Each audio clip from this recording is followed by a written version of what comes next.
E aí a gente começa e as pessoas vão entrando. Boa tarde, estamos aqui novamente para um novo Café com a Ner. A nossa querida convidada é nossa correspondente internacional. A gente é muito chique, a gente tem uma correspondente internacional, que é a Lulu Skantze, certo?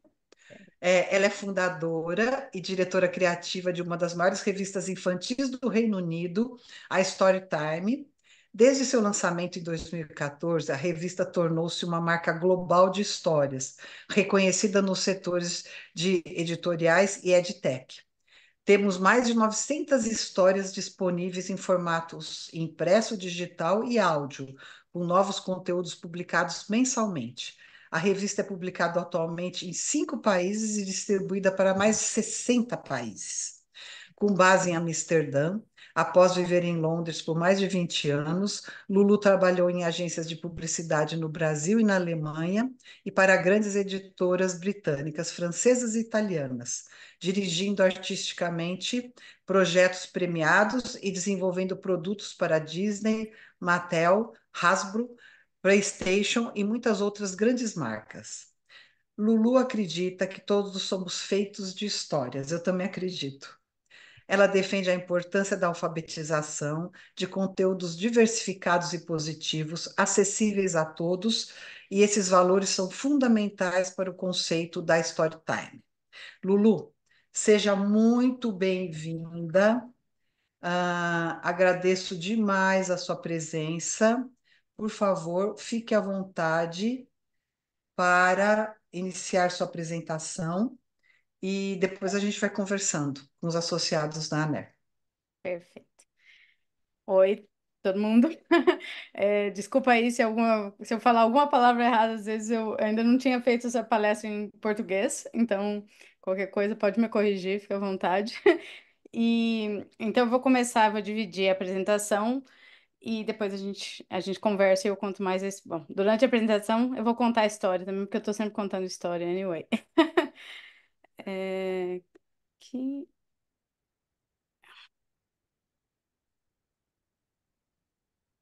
Isso. Tá todo mundo vendo? Tá certo? A tela aí?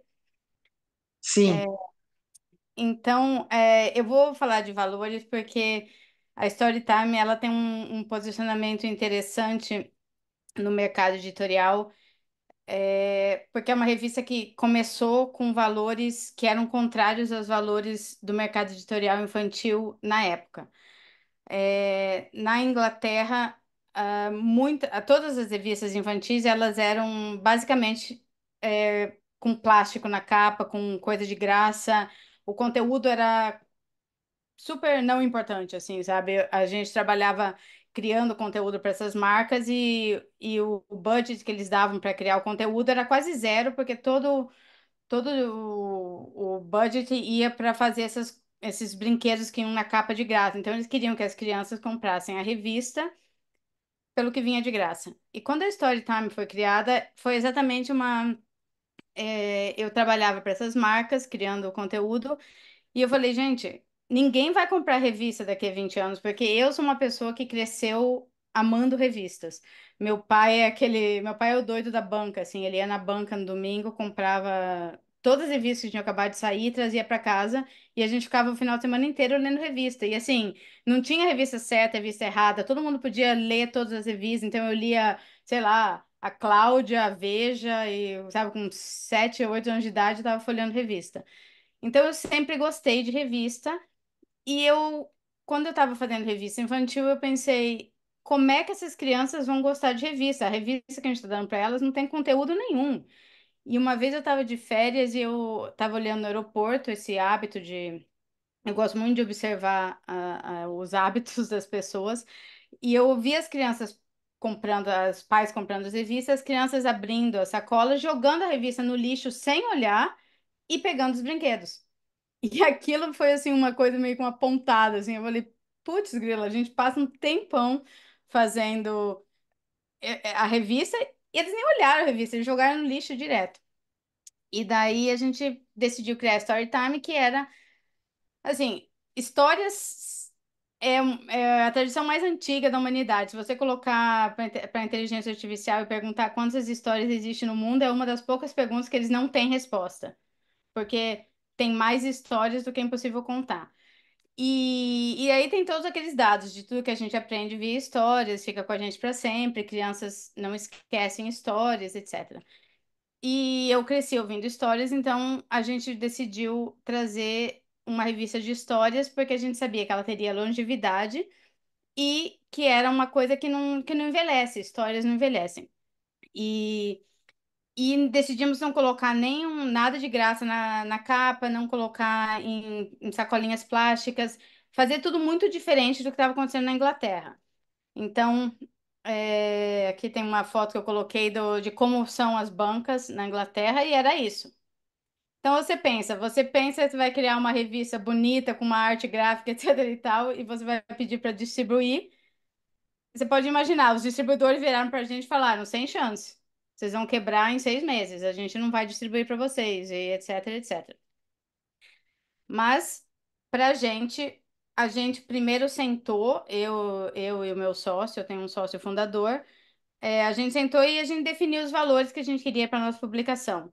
Quantas vezes por ano, então a gente decidiu que ia ser uma revista mensal, que a arte era importante, que histórias originais, que a gente queria trazer diversidade para o conteúdo infantil que faltava. Então a gente fez muito claro um plano de revista e do que a gente queria que a Storytime representasse naquele momento. Então eu acho assim, quando a gente está falando de valores, além do valor comercial, o primeiro valor é você ter muito claro o valor do seu produto.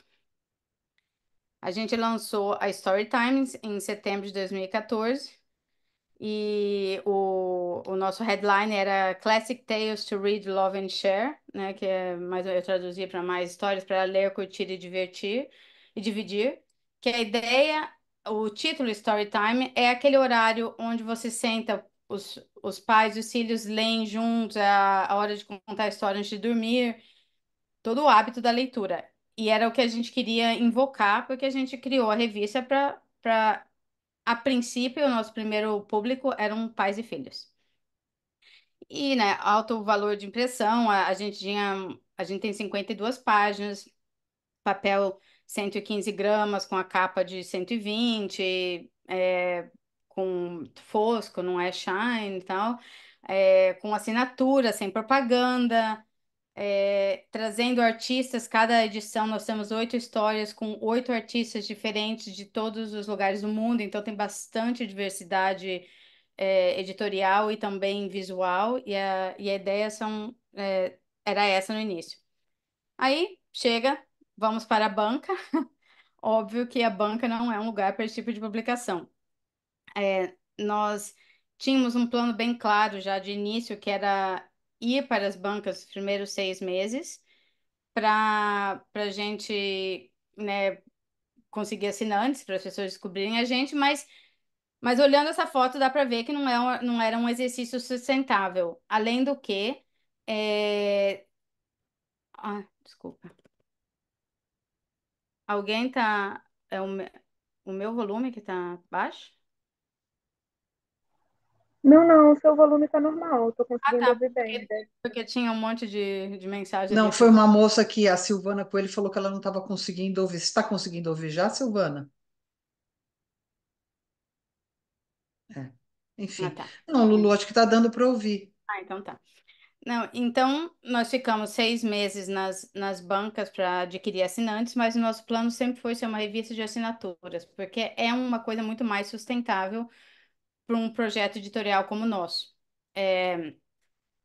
E, e as coisas que eu acho muito valiosas quando você lança um produto novo e que vai na contramão do que você está vendo ali, é os dados que você consegue, que você tem antes de lançar. E o meu sócio ele é um analista de dados, então a gente tinha muito dado, a gente sabia exatamente quanto os nossos concorrentes vendiam, quanto custava todas as opções, de distribuição.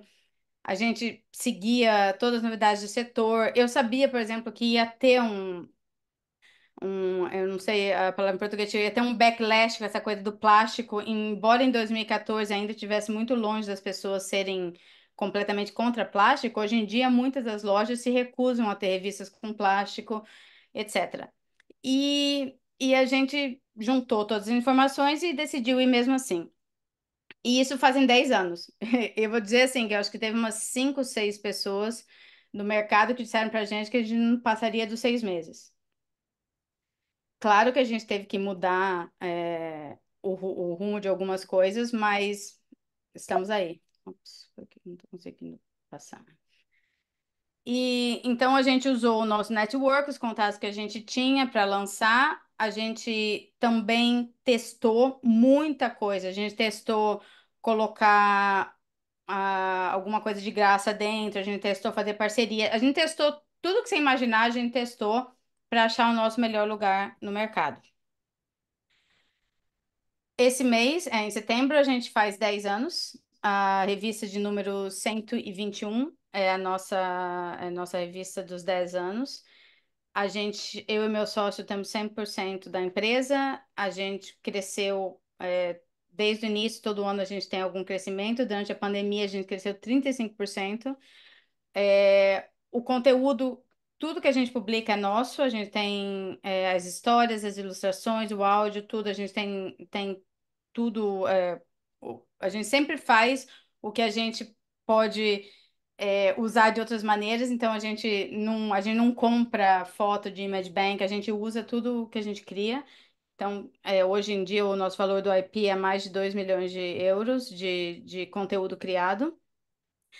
A gente distribui em 60 países e nós temos 5 países que publicam uma versão da Storytime: a China, a Indonésia, Singapura, Austrália, e a gente está testando aqui na Holanda. E a gente tem mais 3 países para serem anunciados em breve. A gente licencia o conteúdo, já que nós temos todo o conteúdo, a gente licencia para outros setores que usam conteúdo infantil. E mais de 2 milhões de crianças cresceram lendo as nossas histórias. Eu acredito que existem 3 tipos de valores que são necessários a gente prestar atenção quando a gente está construindo uma marca. E eu sempre digo que a gente criou a Storytime não como uma revista, a gente criou como uma marca de histórias. E até hoje a gente usa que a gente é uma marca de histórias que tem uma revista. E nesse sentido, os valores são mais fáceis de serem transmitidos. Então, tem os valores originais, que eu chamo de valores de vitrine, isso não é uma expressão que existe, eu que uso, na verdade, mas que é aquela coisa assim, que é o valor que você tem que colocar de cara, assim, quando você cria um produto infantil, tem alguns valores que tem que estar lá. Ele tem que ser bonito, colorido, divertido, tem coisas que, no momento que você faz um produto para aquele público, ele tem que estar lá. Alguns desses valores, eles são importantes, mas é importante também você saber quais você não precisa manter, porque você não precisa ter todos eles, e às vezes, para tentar colocar todos aqueles valores no seu produto, você acaba ficando muito caro. Então, a gente teve que analisar o que que tinha, que a gente tinha que levar para a gente e o que que a gente podia deixar passar. E, e uma das coisas, por exemplo, muitas das marcas infantis, e das revistas infantis que competem com a gente, um dos valores é ter uma marca infantil de brinquedo ou de programa de TV, porque eles acreditam que a criança só ia comprar as revistas se tivesse uma marca americana, por exemplo, né, uma Barbie e tal. Então, eles gastavam muito dinheiro trazendo aquela marca para a revista, porque eles achavam que era um valor de vitrine importante. E foi esse valor que a gente decidiu não usar e criar o nosso próprio, todas as imagens, todas as histórias, de dar a nossa própria versão para eles e não pagar ninguém para usar a marca deles. O segundo são os nossos valores pessoais, que é interessante quando você é criativo como eu, porque o meu sócio, que é o diretor comercial, ele se apega menos a alguma dessas coisas, mas como criativo, assim, o papel, o formato, a embalagem, todas essas coisas são muito importantes para mim. Eu sofria muito de ter que tomar decisões. Ah, não vou poder usar aquele papel, vou ter que usar um papel um pouco mais barato, etc e tal. E são coisas que você também precisa achar aquele balanço onde o que realmente você pode cobrar e o que você realmente está colocando porque você acha bonito, mas o seu leitor não está nem aí. Então, durante a pandemia, por exemplo, a gente teve que mudar o nosso papel e o nosso formato. A gente tinha um formato um pouco diferente de A4 e a gente teve que mudar porque teve greve aqui nas fábricas de papel e a gente não conseguia o papel no tamanho certo, de que encomendar com antecedência e estava ficando muito caro. A gente trocou o tamanho, o formato da revista, depois de 8 anos, a gente trocou o formato da revista. E adivinha quantas pessoas escreveram pra gente reclamando? Nenhuma. Entendeu? Então, assim, tudo que eu sofri para ter aquele formato de revista, na verdade, era um valor que era meu, mas não era do meu leitor. Então, é sempre importante lembrar disso. E daí tem o que eu acho que, na verdade, são os mais importantes, no final das contas, são os valores que a gente não sabia que a gente ia ter, que são os valores adicionais que a gente vai agregando a partir do momento que a gente lança uma revista. Os valores, que eu chamo de valores aprendidos, por exemplo, com o Storytime, quando a gente lançou a revista, a gente descobriu que muitos professores compravam a revista. Então, a gente descobriu que, além daquela Storytime para pais e filhos, a gente também tinha todo um mercado educacional que a gente não tinha pensado, porque a gente não conhecia. E aquele mercado tem um valor enorme. Hoje em dia, 50% dos nossos assinantes são do mercado educacional, são escolas e prefeituras e governos dos países que compram para as escolas. E a gente só descobriu isso depois que a gente descobriu os professores comprando, mandando cartas para a gente, e aí a partir daí a gente começou a alinhar parte do conteúdo com o currículo, a gente começou a criar materiais extras para os professores, para que eles engajassem mais com a marca, etc. E isso foi agregando valor à marca ao mesmo tempo, porque ela acabou virando uma marca que tem um valor para os pais e filhos, para o leitor B2C, e outro para escolas educacionais, que é outro. A gente criou todo um departamento de marketing e uma oferta completamente diferente para as escolas. E os valores das tendências, as coisas que entram na moda, que você, né, quando você lançou a revista não existia, e hoje, então, por exemplo, as histórias em áudios, aqui é uma tendência super grande, tem muito tocadores de áudio infantil e muitas crianças estão começando a só querer ouvir as histórias e não ler, então a gente tem muitos parceiros, então a gente já tinha feito mais de 500 histórias quando a gente decidiu que a gente queria também ter a versão em áudio. Daí lá vai a gente gravar todo o catálogo das 500 histórias em áudio para trazer mais esse valor que estava alinhado com uma tendência, porque você não pode parar de oferecer, se o seu mercado muda, o que que você pode oferecer para continuar, né? Continuar com ele. E novos mercados e novas tecnologias. Todo esse mercado de EdTech abriu várias possibilidades para conteúdo infantil, que a gente também não tinha noção ainda quando a gente lançou, e hoje em dia a gente tá adicionando muito mais tecnologia para o nosso conteúdo exatamente para fazer parte desse outro mercado. Então, o nosso modelo de crescimento tem sido sempre descobrir novas demografias, quem mais está lendo, quem mais. Porque é engraçado quando você faz um produto infantil, que ainda mais um produto infantil que não tem o brinquedo na capa, como os outros, que não é a criança que vai pedir por aquele. Você tem que achar maneiras de chegar ao seu consumidor. E quando você está olhando para a criança, você descobre que tem muitas maneiras que a criança vai chegar até o seu produto. Então, assim, hoje em dia também os avós, as pessoas que cuidam de crianças, todo aquele mercado que tem de creches e de quem passa mais tempo com as crianças que não são nem os pais nem a escola, tem todo um mercado ali para atender, que vai poder comprar a sua revista. Então, como que você fala com aquele mercado, etc. Então, para a gente está sempre procurando quem mais está usando conteúdo infantil, quem mais está falando com as crianças. Licenciamento de todas as maneiras. Quando eu disse que a gente criou a Storytime para ser uma marca, mais do que só uma revista, sempre foi com essa ideia de licenciamento, é, porque o que eu mais gosto de revistas é que as revistas elas são puro conteúdo e é um conteúdo especializado. Quando você faz uma revista, a pessoa normalmente fazendo a revista sabe muito sobre um assunto. Eu acho que os times que fazem revistas nem percebem o quão eles sabem, o quão bom é o conteúdo. E é até quase um desperdício o fato que ele só vai ser impresso uma vez na revista e depois vai desaparecer. Ô, Então, eu sempre Lu, pensei. Oi. deixa eu só te interromper um pouquinho. Deixa eu te fazer uma pergunta para não perder o fio. Uhum.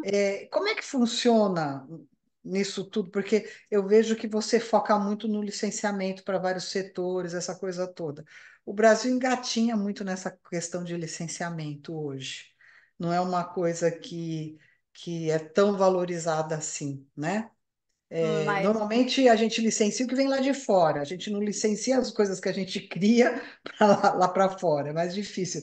Fora Maurício de Souza, assim, são poucos os exemplos que a gente tem de licenciamento forte aqui no Brasil.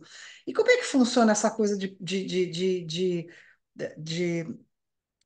de venda de publicidade aí? Principalmente para um produto como o seu, né? Como é que funciona a venda de publicidade? Como é que é a participação da publicidade nessa tua receita? então, mas só o licenciamento não é só no Brasil. Aqui também, é engraçado porque a gente é muito único nesse sentido. Tanto que eu estava até contando para a Márcia que a semana que vem, né, em setembro, eu vou dar uma palestra na Finlândia sobre licenciamento para revistas para a indústria escandinava, porque eles também, a semana passada eu falei com umas empresas do setor médico na Inglaterra que também nunca licenciaram e estão interessadas é uma coisa muito nova, porque isso que eu digo, as pessoas de revista não percebem o valor do conteúdo que elas criam. O pessoal da parte de livro é muito mais. Você vai por exemplo, na Feira do Livro de Frankfurt, é só licenciamento. O pessoal das editoras é muito melhor, da editora de livro é muito melhor que os de revistas em licenciar o conteúdo. Então, o que está faltando o cara que cria a revista V, por exemplo? Olha, eu estou aqui, por exemplo, com um cara que eu conheço muito, que é o Marcelo Godinho, né? E ele tem a revista atual. Acabou de lançar, aliás, a revista, certo, Marcelo? Não sei se você está me ouvindo. Você Tô já te pensou em ouvindo sim. licenciamento do teu conteúdo, Marcelo? Não Tô está pela ouvindo? minha cabeça, não. Tô Então, tá me ouvindo? vendo? Sim, você cria uma revista do Jornal Atual, acabou de lançar uma, e você nunca pensou na possibilidade de licenciamento, Uhum. não Nunca. é? É. Exato. É uma coisa que as pessoas. É como se você não se permitisse licenciar o que você cria, né? Exatamente. Não, e não só isso também. Tem um outro fator, é que para você licenciar o conteúdo, você tem que criar um conteúdo licenciável no sentido de você tem que organizar o processo criativo para não colocar data no seu conteúdo. É um conteúdo que tenha valor, que você entenda o valor e como ele pode ser reusado. Então você pensa, como eu posso usar. Então, por exemplo, essas revistas de medicina que eu falei a semana passada na Inglaterra, eles existem há 60 anos, eles têm muito conteúdo médico e eles nunca licenciaram. E daí alguém escreveu para eles e perguntou: a gente queria licenciar alguns textos sobre cirurgia plástica. Eles têm uma revista só de cirurgia plástica. Aí eles não sabiam o que fazer. Daí a gente fez uma consultoria para eles.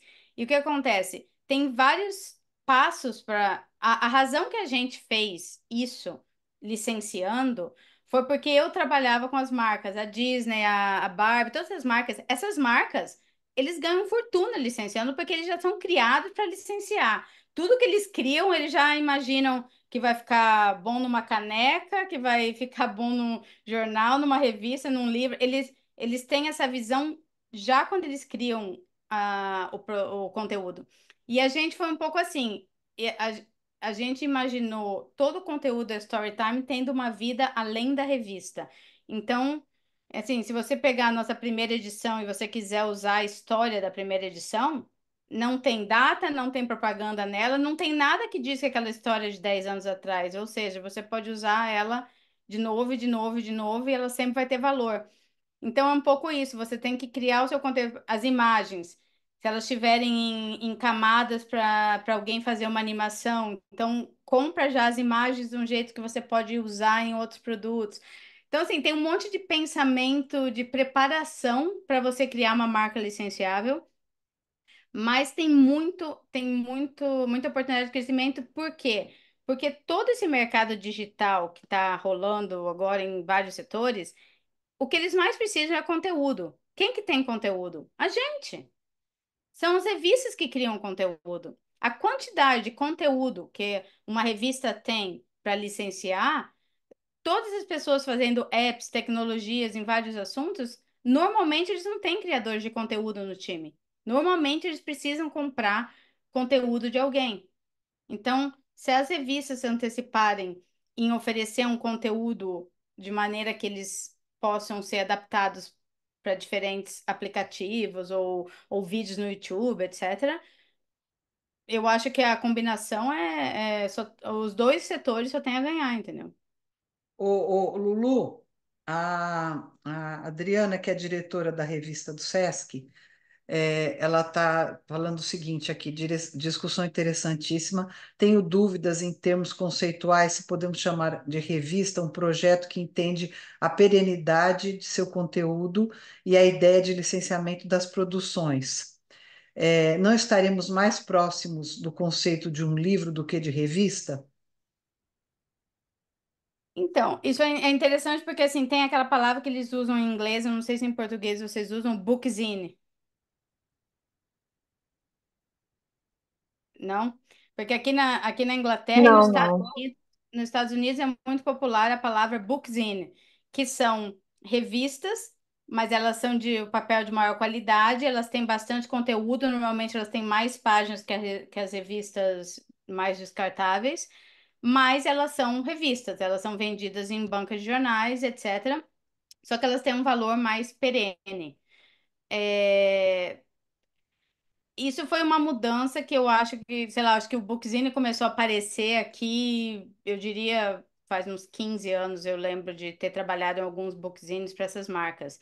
E, na verdade, no início, os bookzines, eles eram criados com, assim, as editoras, elas pegavam, sei lá, 10 revistas e criavam um bookzine de verão, e criavam uma edição especial de verão com conteúdo do ano todo para usar o conteúdo que elas já tinham publicado e vender por um preço maior. Foi assim que eles começaram, mas hoje em dia, se eu olhar numa banca nos Estados Unidos, é muito comum você ter, por exemplo, uma edição especial de uma revista de, sei lá, vamos dizer, a Veja, que faz a edição anual, 2 vezes por ano, faz um bookzine das melhores notícias do ano.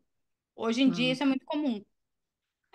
Adriana, até a revista do Sesc, que a Adriana é a diretora, dá um bookzinho, né, Adriana?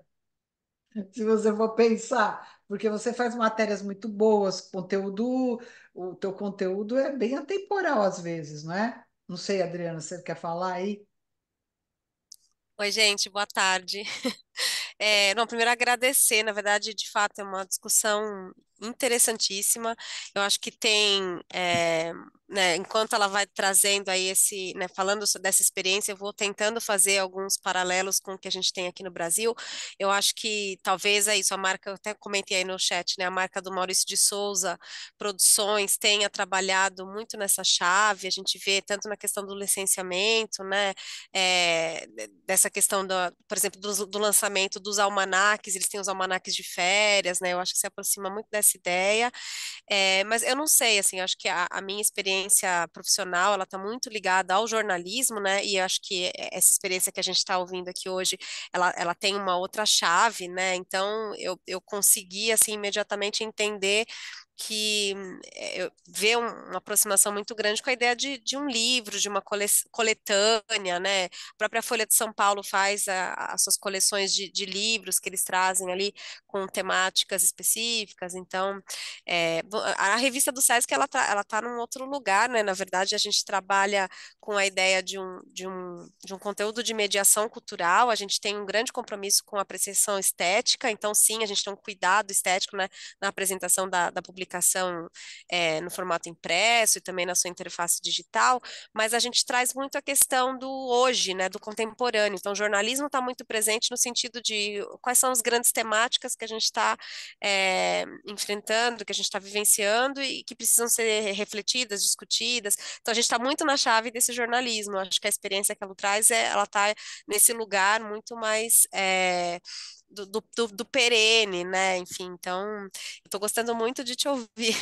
Não, não, mas é interessante, porque tem uma revista aqui que chama, por exemplo, Delayed Gratification. É uma revista de jornalismo. O que que eles fazem? Eles pegam todos os tópicos que estão em pauta e, como eles dizem que o jornalismo vai muito rápido, que a gente escuta um monte sobre um assunto e aí passa por próximo e não sabe o que aconteceu, como terminou a guerra na Síria, por exemplo. Ninguém sabe o que aconteceu, porque daí foi todo mundo para a guerra para a Ucrânia. E aí eles fazem um jornalismo que eles chamam de slow journalism, e então mas eles têm esse formato e eles têm um modelo de licenciamento e curso de jornalismo e curso de revista super legal, porque eles fazem artigos de jornalismo que olham em detalhes sobre as diferentes coisas acontecendo no mundo, mas que você pode, sei lá, ficar lendo nos próximos 2, 3 anos. Eu recomendo dar uma olhada no projeto deles, porque é muito legal.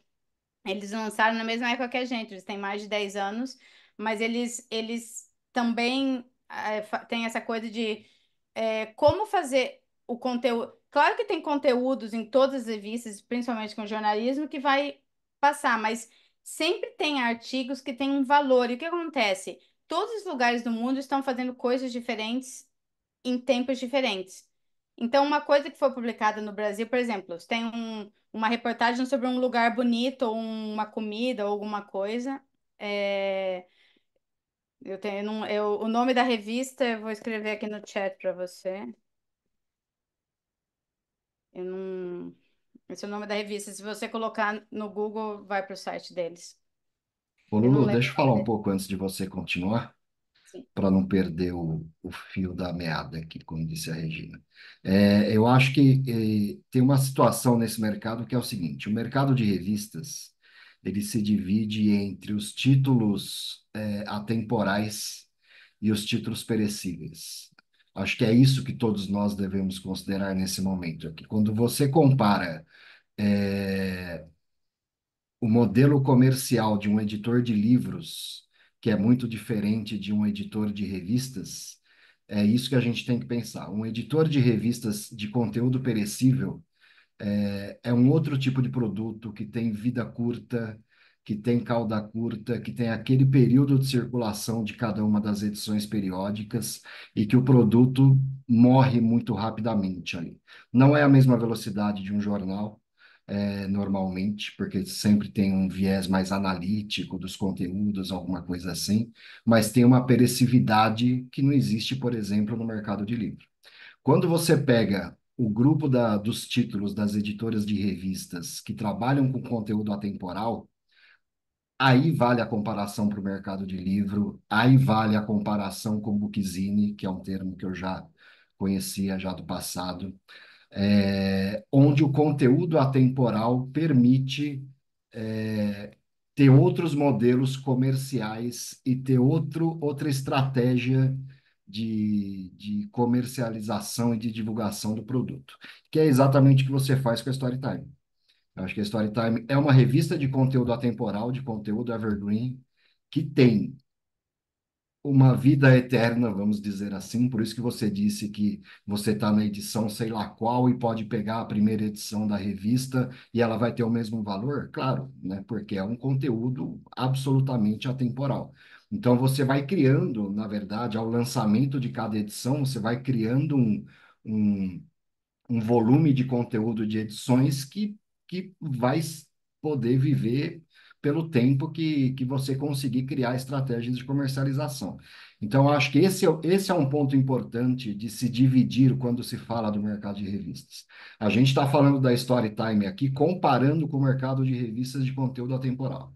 Quando você fala de Bookzine, por exemplo, uma editora de revistas de receitas, por exemplo, É uma editora de conteúdo atemporal que pode formar bookzines de receitas para serem comercializados não só por meios impressos, como por meios digitais, que pode ser licenciado também. Você pode licenciar receitas que compõem revistas para outros veículos que podem usar aquele tipo de conteúdo. Conteúdo de saúde, conteúdo de beleza, conteúdo, enfim, uma série de conteúdos de revistas que tem uma característica de ciclo de vida do produto mais parecido com um livro. Então, acho que esse é um diferencial importante que a gente deve colocar, porque a gente deve tratar a revista realmente pelas duas vertentes. A vertente do conteúdo que fica velho e morre no curtíssimo prazo, e a vertente do conteúdo que é vivo, que é sempre ativo, que é sempre válido e que continua estando. é, passível de ser desenvolvidas estratégias comerciais pelo período que aquilo for possível, entendeu? Só queria colocar esse ponto. Não, com certeza. Mas, na verdade, tirando o jornalismo das notícias atuais, fechar, se for olhar, muitas das revistas têm um pouco dos dois. Muitas das revistas, por exemplo, a maioria das revistas femininas tem conteúdo de saúde, receitas, etc, etc. Se você compra aquele conteúdo de outro lugar, publica, você vai pagar, publicar e acabou. Se você criou, se você tirou aquelas fotos, se você é dono daquele conteúdo, tem uma vida muito mais longa e muitas revistas têm muito conteúdo que elas não reusaram o licenciado e poderiam ter, principalmente porque eu Sim, vejo internacionalmente tem tem muito lugar, muitos países que estão querendo trocar esse conteúdo, que estão buscando esse conteúdo, e sempre tem alguém que vai estar interessado, de certa maneira. Eu vejo, eu, eu, eu trabalhei com revistas femininas desse tipo de assunto, e eu via que tinha muito disso, da gente faziam da maneira mais rápida. Ah, vamos só comprar uma imagem ali no Stock Photos, fazer e tal. E aí aquilo não adicionava valor à marca. E já revistas aqui tem. Hoje em dia tem muita revista independente aqui que a coisa toda é ter a sua própria, ser dono da foto, do conteúdo em si, porque eles estão criando mais produtos a partir de revistas. Eu sinto que é uma coisa que as revistas começaram a pensar mais porque acabou virando uma parte grande do modelo do modelo de como ganhar dinheiro, porque só vender a revista e a assinatura já não é não mais paga a conta. suficiente, não paga a conta. Na Ô, verdade, Lulu, essa delayed gratification, eles falaram que metade do revenue deles é os cursos que eles dão para Perfeito, é isso aí. auditores. é verdade. O Pedro Paes está perguntando se você conhece algum tipo de projeto ou iniciativa antirracista para o público infanto-juvenil. Eu respondi ali, tem um muito legal na Inglaterra, uma revista que chama Cocoa Magazine. É, Ah, a, é uma revista de crianças negras, foi criada durante o lockdown. É muito legal. Ela faz uns projetos muito legais. Ela está envolvida num monte de frente. Ela tem dois produtos. Eu acho que a revista que mais cresce atualmente na Inglaterra é dela. Ela tem bastante cobertura da mídia e é um projeto muito legal. Mas tem mais Adriana, alguns. Eu hum, vou. Depois eu passo uma lista. Posso passar para a Márcia e ela eu acho que divide. você podia até, viu, o Lulu, escrever na tua participação semanal na News da Né? ANER, você poderia escrever sobre isso, sobre Sim, esta revista e se tem outras aí também na Europa. Acho que podia ser interessante. tem. É bem legal e é um assunto que eu gosto bastante também. E o que ela fez é muito legal. A história dela é muito legal. Ela cresceu super rápido. E eu acho que é um tipo de projeto que daria super certo aí do Brasil também, o dela. A Adriana levantou a mãozinha, Adriana. Sobre o que a gente falava da questão do licenciamento, enquanto vocês, né, traziam as explicações aí, seria então a ideia assim, que se assemelharia à ideia de uma agência, né? Uma agência de notícias. Então, quer dizer, a gente tem uma frente de ação que é a publicação em si, mas para monetizar o projeto, a marca, a gente teria uma frente de atuação que seria a negociação, né, desse material no formato de uma agência de notícias. Uhum, isso. É o que eu faço aqui na Adcase. A gente produz conteúdos atemporais de várias editorias, de beleza, de culinária, de saúde, de astrologia e tudo mais. A gente replica em alguns produtos impressos, e transforma esse mesmo conteúdo em 360 graus em revistas digitais, em e-books, em audiobooks, e faz um feed de conteúdos licenciado para jornais e sites de notícia. O mesmo conteúdo circula em várias Várias plataformas e vários frentes. formatos diferentes. É exatamente isso, Uhum. Adriano. São times diferentes trabalhando, né? Só para entender em termos de gestão, como é que vocês lidam com essa questão, porque eu acho que Editorialmente é um time único, é um time de jornalistas, redatores e revisores que produz o conteúdo, e comercialmente a gente tem as pessoas que cuidam de cada unidade de negócio. Revista digital, e-book, audiobook e o feed de conteúdos dos sites de notícia. maravilha, gente, obrigada.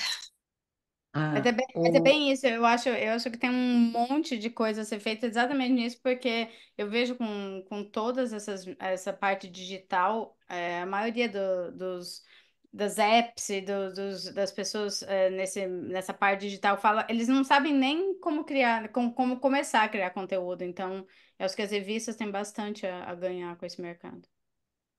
Juliana, levanta sua mãozinha aí que depois a Lulu continua. Eu interrompi a apresentação da Lulu com uma pergunta. Juliana, por favor, Juliana Rezende.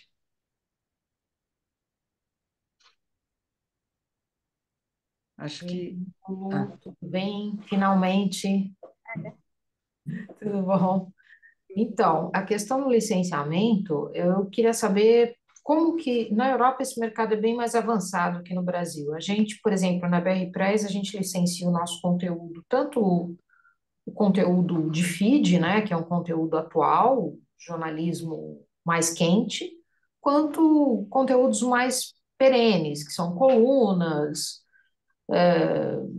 sobre assuntos como, sei lá, a saúde, comportamento. E a gente sempre encontrou muita dificuldade em trabalhar com licenciamento no Brasil, porque os próprios jornalistas desconhecem o que que é licenciamento, né? Você conversa com um editor, por exemplo, fala de licenciamento, ele não sabe do que você está falando. Então, como que é esse mercado, né? Como que vocês licenciam? Vocês têm um time jurídico que também envolve uma questão de direito autoral, né? Precisa ter um bom contrato. Uhum. É, sei lá, quem que licencia o conteúdo da sua revista, por exemplo? Quais Então, setores? a gente tem uma pessoa que é especializada em contratos de licenciamento que trabalha com a gente e porque a gente trabalhava do outro lado, né? A gente licenciava das grandes marcas, então eu aprendi bastante sendo a pessoa que comprava para entender como funcionava. A gente licencia, bom, a gente tem vários tipos a gente tem editoras que licenciam a revista para publicar a revista no mercado deles, então eles licenciam Sim. a marca em si e eles fazem o que eles querem no mercado deles dentro né, do contrato. E a gente tem pessoas que licenciam, a gente tem muitas empresas de tecnologia que compram só as imagens, só o áudio, só as histórias. E aí a gente tem toda uma tabela, então aqui na próxima página até eu fiz porque uma das perguntas que sempre vem é como que você faz o preço, como que você. Então a gente criou uma tabela de variáveis, mais ou menos quando a gente começou a entender o que que as pessoas queriam, o que que elas estavam procurando e como que elas viam o valor do nosso conteúdo, a gente criou uma tabela de variáveis. Então, assim, história, ilustração e áudio, só para digital, para impressa, só para livro. Então, criamos todo, né, 1 ano ou 5 anos, etc. Uhum. E a gente criou esse preço usando uma porcentagem do valor do conteúdo, porque é como você tem que entender quanto custa para criar uma história com ilustração e áudio. Custa tanto. É. E aí você, Aí, obviamente, você remunera os produtores também desse conteúdo, né? Quer dizer, no nosso caso, dependendo do contrato que você tem com eles, né? No nosso exatamente. caso, no jornalismo no Brasil, quando a gente trabalha contratado para uma empresa jornalística, geralmente o jornalista de texto, de imagem não, ele licencia, ele cede automaticamente todos os direitos para todos os direitos patrimoniais, né, para a empresa que paga o salário dele. Mas é aí que está a coisa. Se você está fazendo o projeto para licenciar, o ideal é ter um contrato com os seus criadores que te dê o direito para fazer a negociação. Então, a gente tem um contrato, a gente fez um contrato onde a gente compra todos os direitos toda vez que a gente usa alguém que não seja parte da empresa para criar, a gente compra todos os direitos, aí a gente não precisa redistribuir. A gente compra, então a gente paga um pouco mais pelo conteúdo, mas para ter os direitos de licenciamento. Uhum. A outra coisa que é mais difícil também é porque quando você começa a licenciar fora do seu mercado, no nosso caso, tipo na Índia, na África do Sul, etc., é super complicado porque você tem que ter cada mercado é completamente diferente.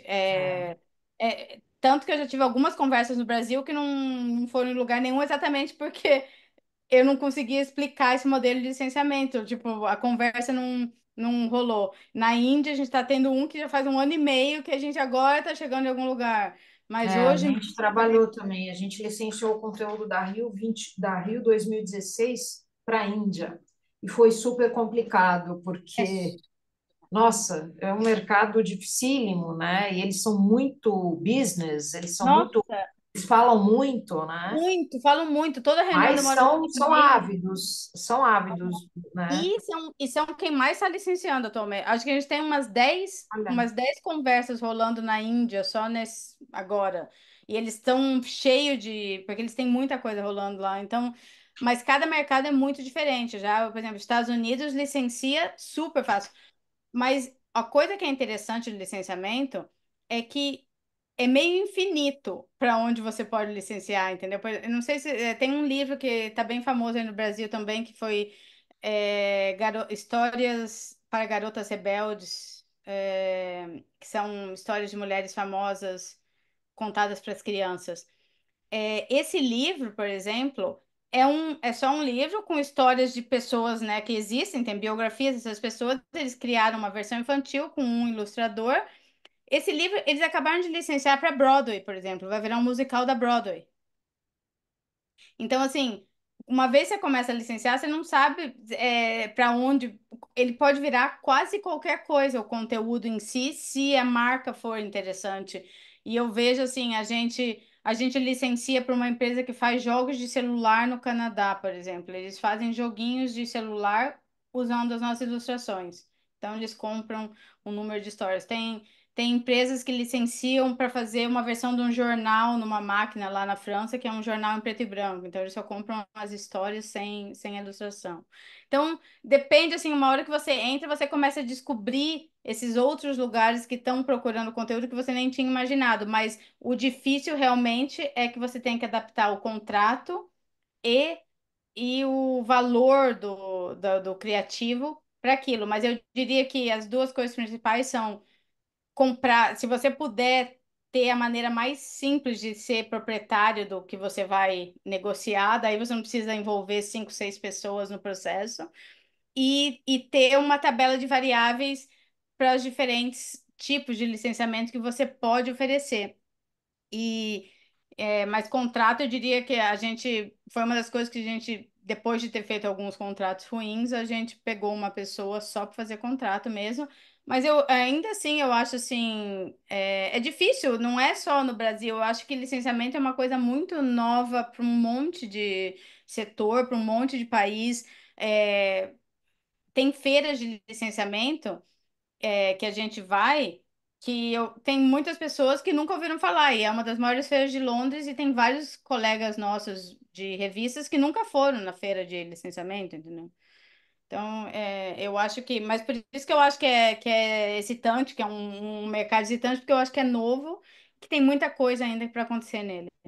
Eu acho que acho que eu vou chamar o é um Rodrigo ótimo Paiva da ponto Maurício para Souza. a ANER, né, o licenciamento, porque precisa de uma certa precisa educar o mercado, ensinar o que que é, como que é, por que é Exatamente. Não, vantajoso. e assim, e como você arquiva todo o seu conteúdo, por exemplo, sabe? De ter todas as imagens, ter metadata para tudo, por exemplo, sabe? Se você tiver tudo numa metadata com as descrições, que é só você exportar e já mandar. A gente descobriu, por exemplo, nos Estados Unidos tem um sistema de licenciamento para as escolas, onde você faz parte de um database gigante, assim, num arquivo de dados, as escolas acham seu conteúdo e delas pagam para usar o seu conteúdo no material escolar de um certo ano. Tipo, eu não sabia que isso existia, entendeu? Daí eles contactaram a gente, colocaram a gente nesse. E assim, vira e mexe, alguém contacta de uma escola que quer usar uma história por tantos dólares e então o processo vai ficando automático, entendeu? Tem revistas nos Estados Unidos, não sei se vocês conhecem uma revista infantil chamada Cricket, é a revista a Highlights, as duas, na verdade, Highlights e Cricket são as duas revistas bem antigas, infantis, eles têm todo um esquema de licenciamento e eles convidam outras revistas para colocarem seu conteúdo na plataforma de licenciamento deles, entendeu? Eles estão, assim, super na frente de todo mundo, exatamente por causa disso, assim. Eu acho que eu vou chamar o Maurício de Souza não, o Rodrigo Paiva, que é responsável pelo licenciamento do Maurício, para vir falar especificamente desse assunto aqui, porque ele é mestre nisso, eu acho que vai ser interessante. Lulu, por favor, continua com a sua apresentação. Não, não, isso e agora é só o resumo da ópera, que é exatamente isso, fazer contratos curtos para testar, ver o que funciona e não, então não faça contratos longos. O primeiro licenciamento que a gente fez, a gente deu tipo assim, 7 anos, o maior erro da vida, entendeu? Não faz 7 anos com ninguém, porque a pessoa vai sentar no seu conteúdo, não dê todos os direitos, etc. Então é bom fazer contratos menores e curtos até você descobrir como funciona, o que é melhor para o seu produto. Não ficar muito apegado à ideia original, igual a gente achava que a revista ia ser para pais e filhos, e se a gente tivesse ficado só naquilo, pais e filhos e na banca, jamais teria funcionado. Então, eu acho que é sempre importante olhar e ver outras maneiras de vender o seu produto se a primeira não estiver funcionando. É, não deixar de olhar as outras revistas que estão lançando, a competição e tal, porque o nosso setor infantil eu acho que tem mudado muito e muito rápido. E, e, e realmente, eu acho assim, o nosso time é muito pequeno, considerando quantas coisas a gente faz e quantas frentes a gente tem, o nosso time é muito pequeno. E eu não gosto muito de contratar muito, exatamente porque fica mais difícil você fazer as mudanças que tem que fazer. Então a gente usa muito freelance. Quase todo o nosso criativo são freelancers, a gente tem só 3 editoriais fixos e quase todo mundo todo mês a gente tem gente nova. E eu acho que fica menos estressante e mais criativo ao mesmo tempo. E eu acho, é, como eu falei antes, para mim as revistas e os criadores de revistas são os verdadeiros experts. Eu acho a gente tem um conhecimento mais variado do que os editores de livros, muitas vezes. Quando às vezes eu estou nas feiras do livro, eu vejo assim, o pessoal de revista é tão mais rápido, mais antenado e sabe de tão mais assuntos, às vezes, quando você trabalha em livro, é um mercado tão mais fechado em si. Então, eu acho que a gente precisa sempre lembrar do valor que as revistas têm e do conteúdo que a gente está criando. Eu acho que a gente precisa se juntar mais como revistas. A gente faz muita parceria com outras revistas. A gente vende junto, a gente junta com, por exemplo, a National Geographic Kids, que é uma revista de ciência. A gente vende junto com a revista de histórias. A gente faz muita coisa junto e muita parceria. Eu acho que revistas podem fazer isso porque as pessoas querem mais de um assunto e como muitas revistas são especializadas, com quem você pode juntar forças, eu acho muito legal. A gente revisita nossos parceiros e fornecedores uma vez por ano, só para saber que a gente está com o melhor preço e que está tudo funcionando. A gente reage muito rápido. Normalmente, assim, por exemplo, estava na banca, não estava funcionando, a gente mudou em um mês, a gente mudou, saiu da banca e virou só de assinatura, por exemplo. E realmente eu gosto muito de processo. Então, essa parte de licenciamento, por exemplo, é muito processo. É você colocar um processo. organizar o processo de criação, o processo de contratos, o processo de comunicação antes de contratar qualquer pessoa, é você criar o modelo de licenciamento dentro do processo criativo, para mim, é o crucial. E os valores da revista devem mudar, e devem sempre mudar, porque eu acho assim, o mundo muda, entendeu? Então, assim, a revista que a gente lançou, Histórias para Ler, Dividir e Amar, hoje em dia a gente não usa mais aquela linha, porque hoje a gente virou uma coisa mais dinâmica, mas eu acho que isso que é o legal da revista, que a revista pode mudar todo ano, né, se quiser, né? E é isso. Basicamente, é isso que eu tinha para dividir. Lulu, legal. Não, muito bom. Eu acho que é interessante, né? Porque a gente aqui no Brasil não faz isso, né? A gente tem uma dificuldade muito grande para lidar com licenciamento. A Adriana, lá da revista E do Sesc, ela diz que a revista E cede com frequência seu conteúdo para integrar livros didáticos e também temos sido procurados para que trechos do nosso conteúdo sejam usados em provas de concurso. Então, de alguma forma, isso já está acontecendo, né? Lá na revista A Juliana pediu para trazer alguém da Condenato, vou ver com a Paula Majeste se dá tudo certo, vou ver com o Rodrigo Paiva também, que eu acho que é um assunto que vale a pena a gente começar a falar aqui, né? Assim, alguém viu ali que a Juliana comentou da Condinar. A Condinar é maravilhosa também, porque eles fazem muito por público Sim, com. sim. Não, não, eu vou. É nossa associada também. Eu vou falar com a Paula Majeste, que é a diretora aqui no Brasil, para ver essa possibilidade de trazer aqui. Enfim. É, ah, Eles, eles fazem a Condinar, Lulu, por favor. desculpa, a Juliana perguntou o que é Condinar. A Condinar, eles fazem até produtos assim, eles fazem posters, eles fazem produto de consumo, eles tem muita coisa que vende na. Livros. Livros também, eles usam toda a fotografia, todo o material gráfico. Nas lojas dos museus tem muita coisa de produto que eles vendem. Eu já vi lenço com as fotos mais antigas do arquivo deles. Toda a parte de arquivo deles de fotografia são usadas em vários produtos fashion, assim, de consumo. Caderno, caneta, todas essas coisas assim, Eu acho que tem isso, sim, essa coisa desse conteúdo atemporal. A própria, a que a gente estava dizendo aqui, a revista E do Sesc, tem muito conteúdo atemporal, né? Tanto é que eles são procurados para provas de concurso e livros didáticos, etc. Eu acho que cada um que é dono do seu conteúdo pode começar a ter esse olhar, né?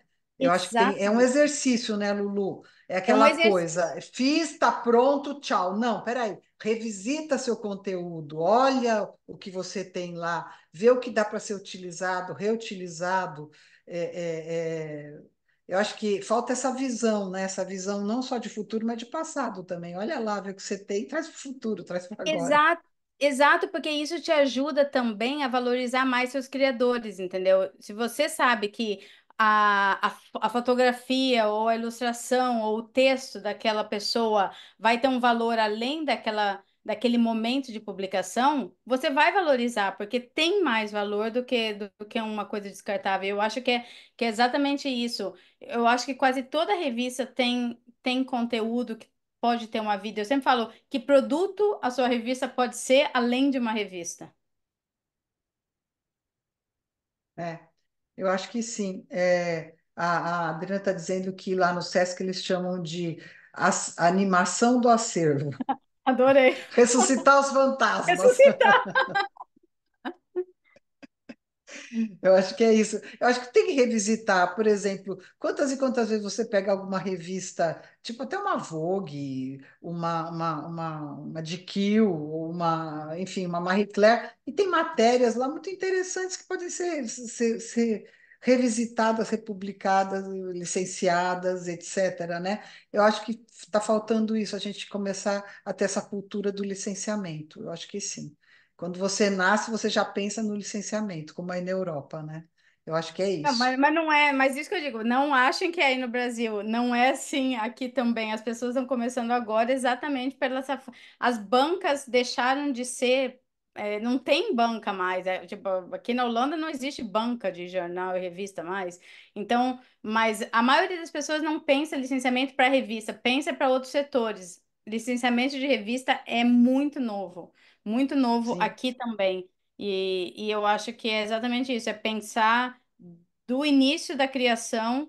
Se você começar a criar pensando e olhando os produtos que estão ali fora que você fazer cartões de, sabe, de tem toda a indústria de cartão precisa de imagem, de frases, de cotações, etc e tal. Então tem muita coisa de revista que eu Não consegui. tem. Eu olho para isso e já imagino, eu vejo as coisas e falo, nossa, isso aqui seria um ótimo. Aquela revista que você conheceu na FIP, a holandesa Flow. Flow, claro. Quer ver? Ó, eu tenho Nossa, ela aqui, deixa eu pegar. é. Aí eu tenho também uma aqui, se quiser, eu pego a minha.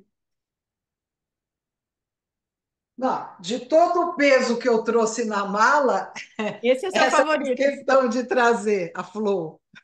É maravilhosa essa revista, é maravilhosa. Ela tem 10 tipos de papel. Ela é criada com 10 tipos de papel. É maravilhoso. Mas o conteúdo deles vira agenda, vira caneta, vira Sim, cartão de vira tudo. aniversário, vira tudo, entendeu? Então, assim, então eles pagam os criadores, mas eles sabem que aquele conteúdo vai ter. Mas tudo isso é muito novo, não é o Brasil que está atrás. E eu sempre reforço isso. O Brasil sempre acha que a gente está atrás, não é o Brasil que está atrás. Eu acho que são os criadores de revistas que não perceberam o valor da sua criatividade, e do seu potencial. Mas eu acho que nesse mercado tech, eu acho que tem bastante espaço para revista Não, ganhar. Lulu, você sabe que quando a gente vai lá no estúdio do Maurício, ele licenciou tudo, então tem desde os coelhinhos de coelhinho, tem almofadinha de piscina, copo, xícara, caneca, aquele squeeze, almofadinha para dormir. Então ele pegou todos os personagens geraram um monte de outras coisas, um conteúdo absurdo, né? É o Tudo é Sansão, licenciável. Eu falei, dá para ter um sim. musical da Broadway com histórias infantis. Sim, sim. Então, eu acho que é assim. Eu acho que quando você cria um produto, você tem que começar a pensar: esse produto eu consigo licenciar para quê, o que e como, né? Eu acho que tem que começar a inserir isso Uhum. no processo O criativo, processo inclusive, de criativo, marca. exatamente, exatamente. E nos contratos. Façam bons contratos do início, porque depois você ir atrás para refazer contrato é complicado. Né? Eu vou chamar pessoas de licenciamento aqui no Brasil para falar disso. A Lulu vai escrever na newsletter da ANER, contando um pouco desse processo de licenciamento lá, né? Eu acho que é assim, vamos invadir o licenciamento. Eu acho que vale a pena. Tem que Eu ser acho. inspirador para as pessoas, né? Tem que ser inspirador. Então, Concordo. alguma pergunta a mais? Senão, nós vamos encerrar, que a gente já passou do horário.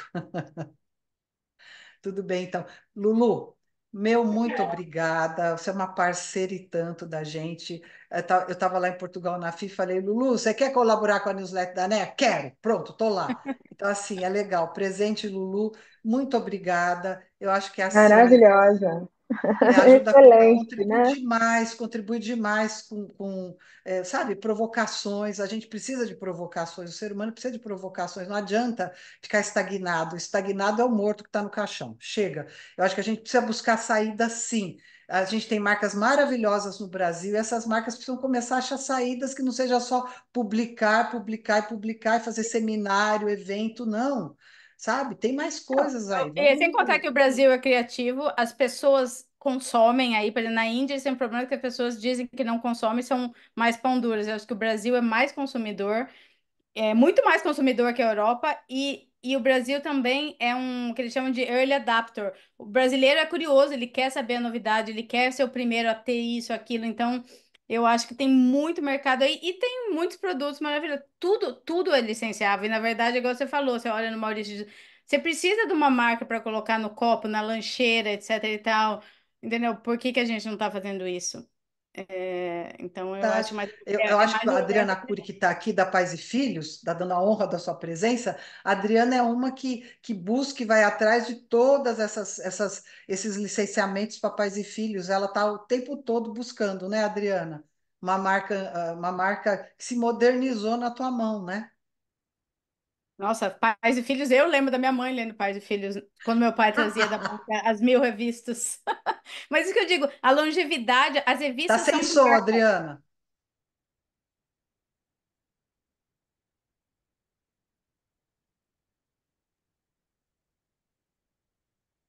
Acho que você tem que tirar O microfone, acho que não tá o legal. microfone, Adriana. Tira que acho que dá certo.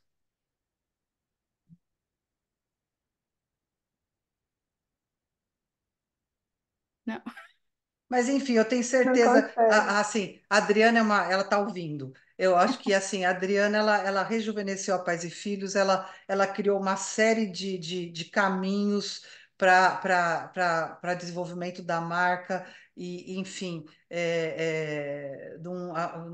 você não precisa ter 10 revistas para fazer isso. Eu acho que é assim, você pega aquele teu produto e descobre todas as saídas que existem para ele. Eu acho que tem muita coisa para ser feito ainda. A Nessa Pais e Filhos parte, mesmo, nessa a parte, Adriana nessa sabe que tem parte, muita coisa para ser feito ainda. Hã? essa parte de paternidade, maternidade, de pais e filhos e tal, se você for olhar toda a parte de conteúdo que eles estão, todos os aplicativos que existem e tal, uma revista como a Pais e Filhos, eu consigo imaginar muita gente precisando de artigo e conteúdo, as fotos que vocês sempre fizeram, eu lembro que eram super bonitas.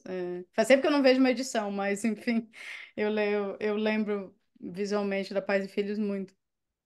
É, Ah, eu acho que é um assunto super, super em eu acho voga. que sim, eu acho que sim. Na verdade, a fome por conteúdo eu acho que está maior do que nunca. É. Ô, Adriana, quero te trazer de novo para você vir falar um pouco aqui para a gente de tudo que você fez na Pais e Filhos da última vez para cá. Eu acho que vale a pena. Está convidada para um café agora aqui da ANER, tá? Para vir contar tudo para a gente, porque eu sei que você fez mais coisas ainda. E vai ser inspirador. Tá certo, então. Então, Lu, Adorei, muito obrigada. obrigada, obrigada mesmo. E eu tenho certeza que você vai estar sempre trazendo novidades para a gente na newsletter. Dona Adriana Cury, café com a Ner com a senhora, viu? Vou marcar a data. É isso aí, gente. Muito Foi um prazer, obrigada obrigada, Regina e e Márcia. até o próximo Obrigada, café. querida. Semana que Um vem com a abraço a ministra todos. Carmen Lúcia, hein? Quero ver todo mundo. Isso. Vamos lá. Tá bom. Um beijo aí. Beijo. Tchau. Obrigada.